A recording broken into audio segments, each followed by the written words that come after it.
চরম বিপাকে শিল্পা শেঠি ও তার স্বামী রাজ কুন্দ। অশ্লীল ভিডিও বানানো এবং তা বিক্রয় করার ঘটনায় ইতোমধ্যে মুখ পুড়েছে তাদের। এবার তাদের বিরুদ্ধে উঠল প্রতারণার অভিযোগ।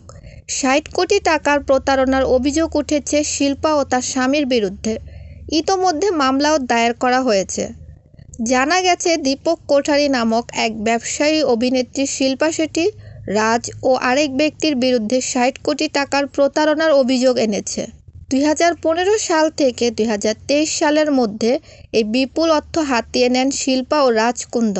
মুম্বাই পুলিশের সূত্রে ভারতীয় সংবাদ মাধ্যমগুলো বলছে, ওই ব্যবসায়ীকে ব্যবসা আরও বৃদ্ধি করার টোপ দেওয়া হয়েছিল। রাজ ও শিল্পার কথাতেই বিশ্বাস করে তিনি কোটি কোটি টাকা বিনিয়োগ করেন।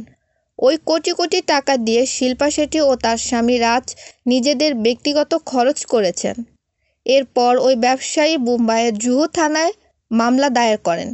এই মামলা এখন মুম্বাই পুলিশের অর্থনৈতিক অপরাধ শাখায় স্থানান্তর করা হয়েছে। মামলাটির তদন্ত শুরু হলে শিল্পা ও রাজকে শীঘ্রই তলব করা হতে পারে। প্রসঙ্গত, এর আগে অশ্লীল ভিডিও তৈরির অভিযোগে ২০২১ সালে গ্রেপ্তার করা হয়েছিল শিল্পার স্বামী রাজকে।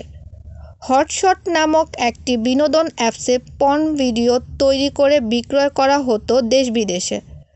ওই সংস্থার মালিক ছিলেন রাজ। ২ মাস জেলে থাকার পর জামিন পান তিনি। তবে ওই অ্যাপ সংক্রান্ত আর্থিক আত্মসাতের মামলা এখনও চলছে। একাধিকবার শিল্পা শেঠি ও রাজের বাড়িতে অফিসে তল্লাশি চালিয়েছে ইডি। ২০২৪ সালে ইডি ৯৮ কোটি টাকার সম্পত্তিও বাজেয়াপ্ত করেছিল। বিটকয়েন দুর্নীতিতেও নাম রয়েছে রাজ কুন্দার।